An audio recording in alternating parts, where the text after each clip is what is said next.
Express the function, add 2, then multiply by 5. Okay, we got 4 answer choices. One of them is the correct one. Let's get down to it. We want to express the function, and a function is just a fancy way for saying a rule.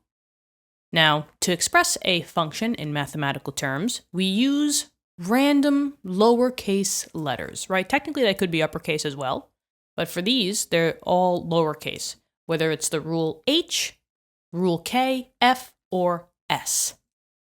And the general one that you will see throughout your class is probably lowercase f. Lowercase f for function, right? How fun is that?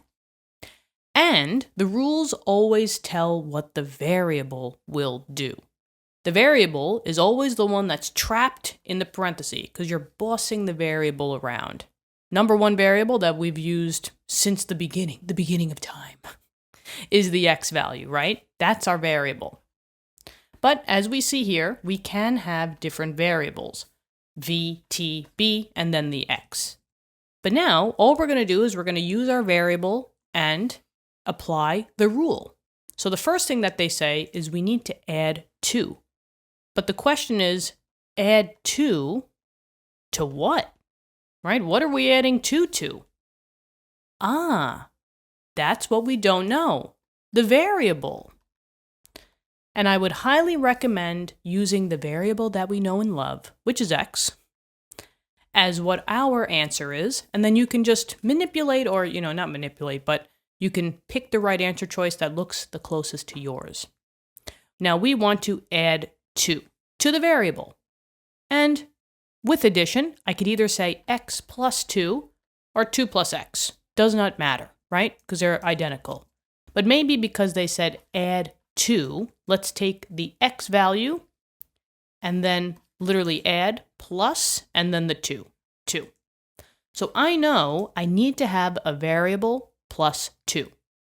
So you could automatically just go to the answer choices and start marking stuff off if it's not there. So for example, for the top one, I do have my variable plus 2. So I'll leave that for now. B, where's the 2?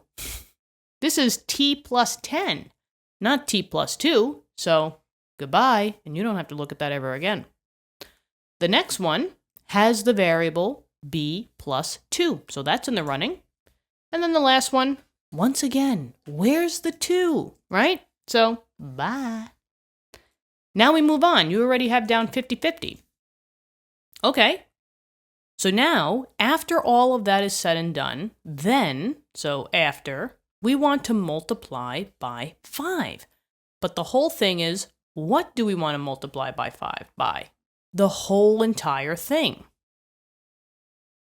So what we've been working on, the x plus 2, I want to multiply by 5 to this. So the idea is that if you want to group together a whole thing, what letterings or what symbols do we use to form a group? You're absolutely correct. We use parentheses. We're going to take that whole group and then multiply by 5. So I should see something like this, where it's a 5 in parentheses x plus 2. Now, I just look back at the answer choices. This has a 5. Oh no. Oh boy. This has a 5, but it's only being multiplied by the v, not by the 2. So this one must be out. Goodbye. Which leads us to our answer. And it does represent the same thing that we were talking about.